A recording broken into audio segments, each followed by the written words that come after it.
¿Qué tal? Les habla Jorge Gestoso. En el programa de hoy, el conflicto palestino-israelí con otra notable invitada, Argelia Guerrero, miembro del movimiento mexicano por Palestina, desde Ciudad de México.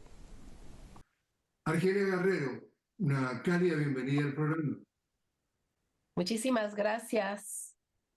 Argelia, ¿cómo dirías tú que está viendo América Latina lo que está sucediendo entre Israel y los palestinos?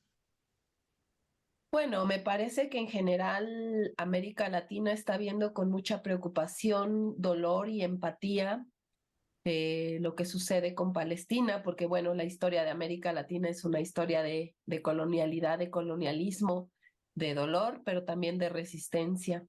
Entonces, eh, lo que sucede en Palestina, pues es una de las situaciones más dolorosas que puede suceder porque se está invadiendo un territorio de la manera más violenta y se está tratando de aniquilar a una cultura originaria de un territorio que está resistiendo, pues frente a los ojos del mundo, y me parece que eso pues que eso genera mucha empatía en quienes tenemos esta historia de colonialismo que aún no ha terminado en muchos de los territorios y que por eso también nos hermana y nos genera mucha empatía con lo que sucede con los hermanos y hermanas en Palestina, particularmente en la Franja de Gaza. ¿Cómo interpretas tú el hecho, como tú acabas de decir, de que estamos hablando de cifras que son espeluznantes? Es decir, estamos hablando de más de 18.000 palestinos muertos desde el 7 de octubre, más de 44.000 heridos, más de 8.000 niños muertos por estos ataques israelíes y el mundo no hace nada. ¿Cómo lo interpretas? Pues es espeluznante como tú bien utilizas la palabra.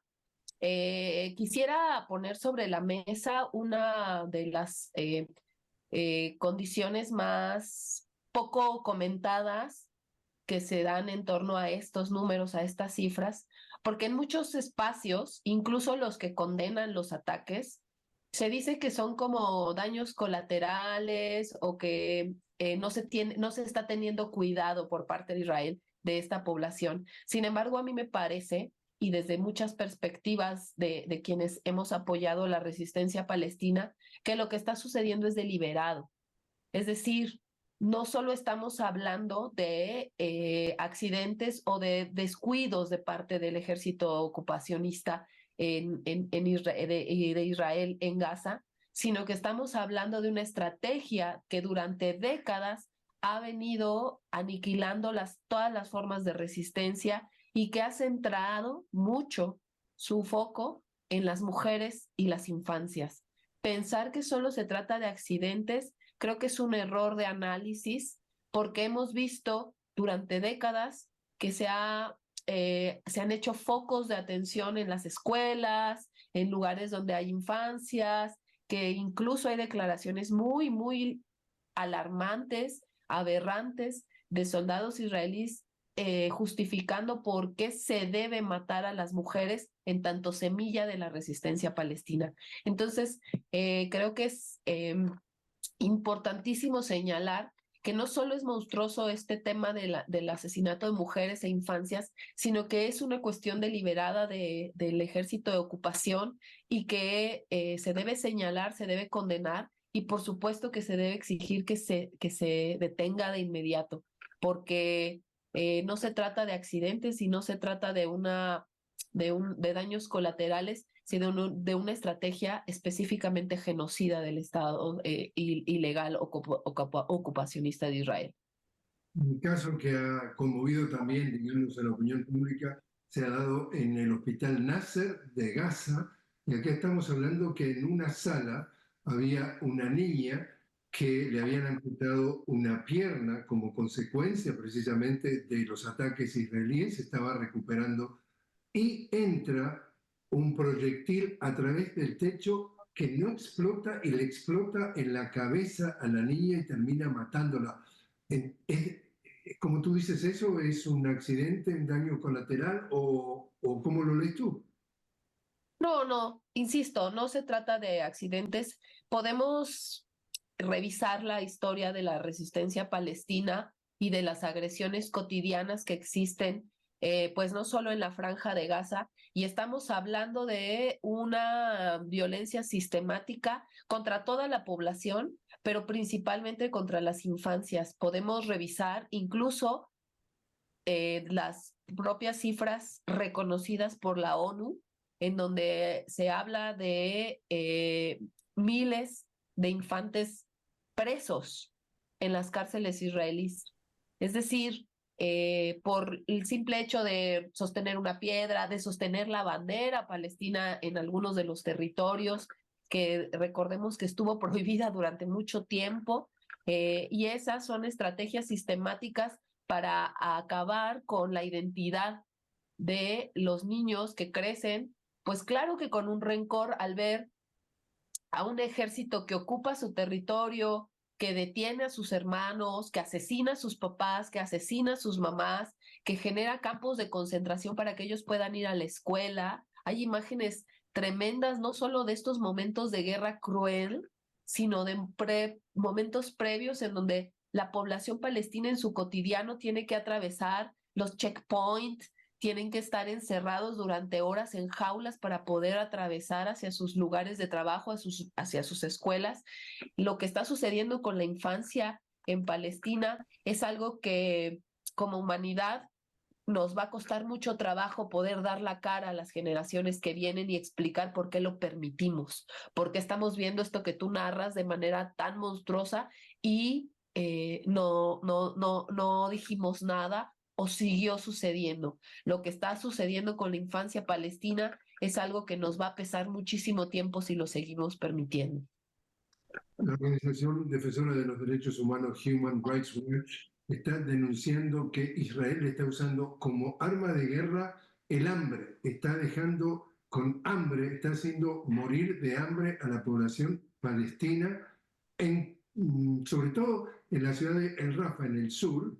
Tanto es así que apenas puede llegar un camión de los de ayuda humanitaria, que por supuesto no dejan entrar los necesarios, ya a esta altura se vuelcan sobre el camión, es decir, parecería como perverso ese tipo de recurso. Pues no parece perverso, ¿no? Lo es, ¿no? Es impresionante. La verdad es que de pronto es muy polémico hablar de cuando pues la gente aborda el conflicto, porque pues siempre sale a la luz el tema del genocidio judío realizado por los nazis, pero a mí me parece no solo que lo utilizan de manera chantajista, sino que además aprendieron y están reviviendo las peores estrategias de aniquilamiento de una cultura. O sea, es decir, no solo están utilizando el tema del genocidio realizado por los nazis, sino que están reaprendiendo esas estrategias tan inhumanas y tan lamentables. Lo que está sucediendo con la población de decirle que desaloje hacia un lado y que la población realice éxodos y durante el éxodo bombardear, es de las cosas que no tienen nombre, no tienen el mínimo de empatía ni nada, y que además se les bloqueen las salidas, se les bloqueen los caminos, y que cuando se permitan las ayudas, lo digo entre comillas, ¿no? Es decir, esto poco que se puede llegar a acumular de apoyo hacia las comunidades allá en Palestina, lo que hace el ejército es bombardear. Y no es nuevo, sabemos, por ejemplo, que durante décadas también ha envenenado su agua, ¿no? Se ha dedicado a pasar con camiones, con mangueras con desechos para rociar los cultivos de la comunidad palestina. En tiempos de paz, todos los días pasaba eso para envenenar la comida de la comunidad, ¿no? Ahora, digamos, es mucho más cruento, pero esto es, insisto, ha sido sistemático desde hace 75 años, desde la Nakba, en esa larga noche en la que tuvieron que desalojar sus casas las comunidades palestinas, y me parece que es de lo más cruel. pues que ha revivido el sionismo en el mundo. Tú perteneces al movimiento mexicano por Palestina. ¿Has podido tener directamente información de gente que está en Gaza y detalles de cómo la está pasando? Pues se han tenido sobre todo reuniones con los representantes de Palestina en México. Hemos tenido contacto con algunos compañeros, compañeras que están reportando desde el lugar y algunos compañeros que incluso forman parte de la comunidad judía contra el sionismo en apoyo a Palestina, que más bien están al tanto de lo que sucede del lado, digamos, israelí, y que también están en protesta por lo que está haciendo el gobierno sionista en contra de la comunidad palestina. Pero no, tenemos muy poca comunicación con gente que esté habitando la zona, porque además la zona es una zona en donde se les corta el internet, en donde no hay luz y en donde no llega energía de ningún tipo.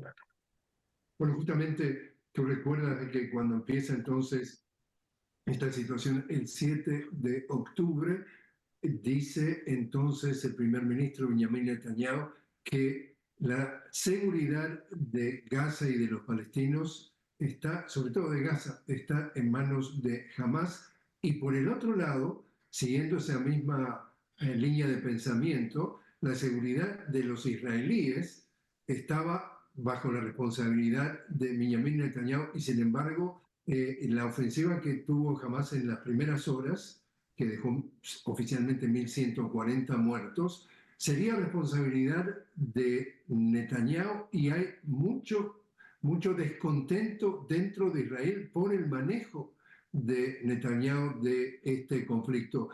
¿Tú has podido detectar justamente con gente que está del lado de Israel ese tipo de malestar? Sí, hay muchas personas que no están de acuerdo con lo que está sucediendo, lo que está ejerciendo la autoridad israelí en contra de la población. Y me parece que está creciendo este malestar no solo en la zona, sino en el mundo. Eh, Alguna vez el embajador contaba que antes de la Nakba, antes de esta invasión, convivían palestinos en Palestina, judíos y musulmanes de manera normal, de manera armónica, y no existía pues este mal llamado conflicto que ha sido arengado principalmente por la intención expansionista del sionismo y la intención colonialista. Y entonces muchos de los habitantes de esa zona, incluso en el caso de México, hemos leído testimonios de gente que ha decidido retirarse del territorio, ¿no? O sea, se ha dado cuenta de lo que implicó eh, esta entrega de tierra prometida, que además fue una negociación de hace muchos años, en donde se entregó esta mal llamada tierra prometida. Nos gusta mucho citar al embajador acá en México que dice, eh, si hubiera sido como posibilidad estaba Argentina, entonces si hubiera sido alguna zona de Argentina, entonces esa era la tierra prometida, y si estaba otra posibilidad en otro espacio, entonces esa era la tierra prometida, y entonces este discurso religioso se puede mover y adecuar de manera facciosa para responder a los intereses de una fracción colonial que no tiene nada que ver con las poblaciones civiles de lo que se conoce como Israel. Mucha gente está en contra de eso que está sucediendo. Mucha gente en el territorio se está dando cuenta de la monstruosidad que se está ejerciendo en contra de la población palestina, y mucha gente en el mundo está protestando contra lo que el gobierno de Israel está realizando en el territorio. Mucha gente de religión judía está en contra de lo que está ejerciendo el gobierno sionista de Israel en la Franja de Gaza. Entonces también es importante aclarar que muchas de las personas que defendemos la causa palestina y que estamos en contra de lo que está ejerciendo el ejército sionista. No estamos hablando de un tema de fobia contra el judaísmo, ni una nueva, de una nueva crisis eh, contra el pueblo judío como la que pues lamentablemente sucedió o ejerció el nazismo el siglo pasado. No se trata de eso, y el que los compañeros judíos en el mundo contra el colonialismo y contra el sionismo se estén manifestando ayuda mucho a entender que se trata de una resistencia anticolonial y de un apoyo a un pueblo que resiste ese genocidio, y no se trata de una guerra entre religiones, no se trata de tolerancia o intolerancia religiosa, que no tiene que ver con eso, que muchos medios de comunicación abordan la situación como el conflicto judío-musulmán, y eso no está en la mesa.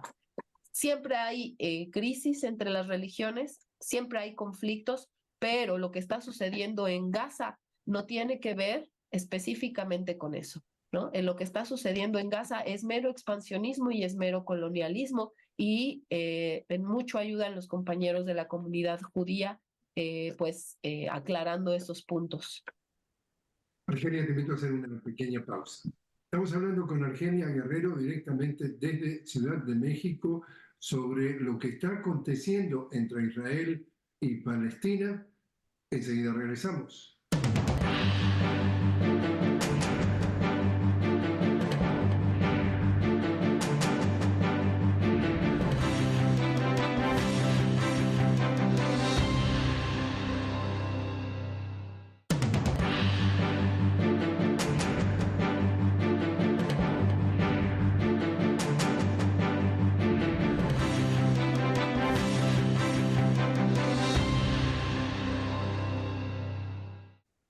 Continuamos hablando con Argelia Guerrero directamente desde Ciudad de México. Argelia, Movimiento Mexicano por Palestina. Tú eres miembro de ese movimiento y también estamos hablando directamente sobre esta situación que estamos viviendo desde el 7 de octubre.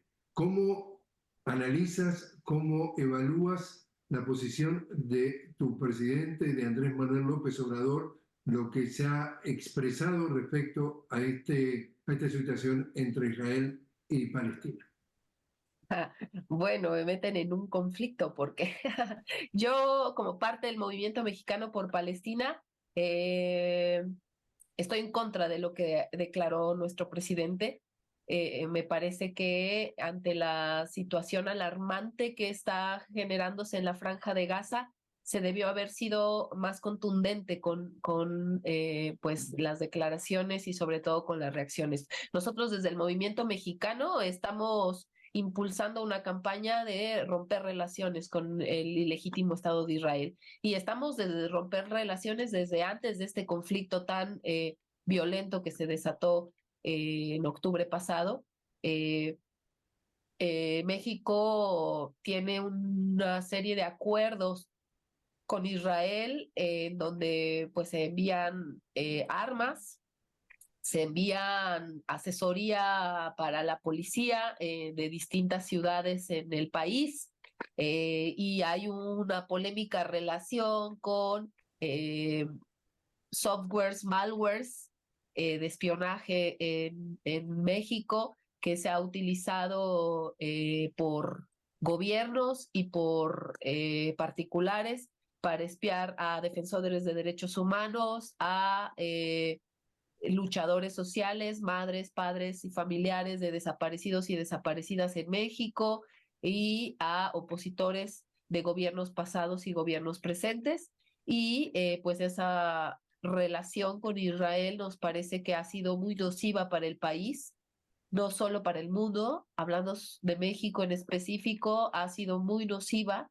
Y bueno, además tenemos una crisis diplomática porque uno de los conocedores y artífices de uno de los crímenes más graves que ha padecido México en su historia, que es el caso Ayotzinapa, pues tiene a uno de los perpetradores protegidos en el ilegítimo Estado de Israel. Entonces nos parece que debió haber sido más contundente la respuesta y pues desde el movimiento mexicano hemos impulsado una campaña bastante exitosa, hemos de decir, exigiéndole al gobierno mexicano romper las relaciones con Israel. Vimos reacciones disímiles, dispares en América Latina respecto a este conflicto entre Israel y Palestina. Por ejemplo, el caso de Bolivia, contundentemente el presidente Luis Arce denunció a punto de romper relaciones. Gustavo Petro en Colombia, sin anestesia, repite y repite que acá lo que estamos hablando y estamos siendo testigos es nada menos que un genocidio contra el pueblo palestino, mientras que el nuevo presidente de Argentina, Javier Milei, dice que apunta a que Israel y Estados Unidos sean sus mejores socios, sus mejores relaciones. Tu lectura de lo que está reaccionando, de ese tipo de reacciones dentro de América Latina, por ejemplo, en el caso de Uruguay, un presidente que es neoliberal, como estamos hablando de la calle Pou, fue junto a otros dos países los únicos que se abstuvieron en la votación de la Asamblea General de Naciones Unidas en condenar justamente lo que está pasando. ¿Cómo lees tú entonces esas reacciones de América Latina? Bueno, me gustaría pensar en una frase que decía para elegir de qué bando estar, también a veces es suficiente con saber quiénes apoyan una causa o quiénes no, ¿no? Eh, es evidente que en América Latina la ultraderecha ha impuesto narrativas en muchos sitios, en muchas geografías y en muchas ha logrado imponer pues gobiernos. Y me parece que es reflejo de lo que está sucediendo en nuestras geografías, el que al mismo tiempo pues se apoye pues, pues un genocidio de las magnitudes que las que está sucediendo en Palestina. Digamos, no sorprende que una persona como Milei respalde las monstruosidades que se están cometiendo en Gaza y pretenda tener relaciones más sólidas con un Estado con esas características. Nosotros acá desde México tenemos relaciones con Israel, ya lo he dicho, y ha sido muy infructuoso, ha sido muy doloroso el tema de las armas, ha sido muy doloroso el tema del espionaje, ha sido muy doloroso el tema de que pues se cobije a personas que están involucradas en estos crímenes. No, no es la única, hay muchos más, y pues me parece que es, digamos, un reflejo fiel de esta dicotomía que se está abriendo en el mundo, que es el de los gobiernos de ultraderecha, que están ganando espacios lamentablemente en muchas ciudades de América Latina, pero también de Europa. Si tienes que hacer un vaticinio de cómo termina este conflicto, ¿qué dirías? Ay, pues más que un vaticinio, me parece que el pueblo palestino es uno de los pueblos más emblemáticos de la resistencia en el mundo. Yo creo en que ellos seguirán resistiendo de múltiples maneras, han sido creativos y creativas, y yo tengo mucha confianza en que el amor por la tierra, el amor por su cultura y el amor por sus infancias, pues saldrá avante de esta monstruosa noche que está pues cayéndoles eh, tan, con tanto dolor al pueblo de Palestina, pero la resistencia ha demostrado pues que se puede existir mientras se resista. ¿Y piensas que esto va a durar días, semanas, meses, años? Pues ha durado décadas y creo que puede durar meses, digamos, esta etapa tan violenta, pero que como toda guerra va a tener, digamos, curvas y tendrá la que viene tendrá pues alguna baja en la virulencia de los ataques, pero el colonialismo israelí no va a cejar tampoco en su intento por aniquilar y quedarse con ese territorio, así como el pueblo palestino también va a resistir hasta pues llegar a una consolidación de su causa. ¿Piensa que esto se podría extender a los países vecinos en la región? Podría, sí, sí, podría.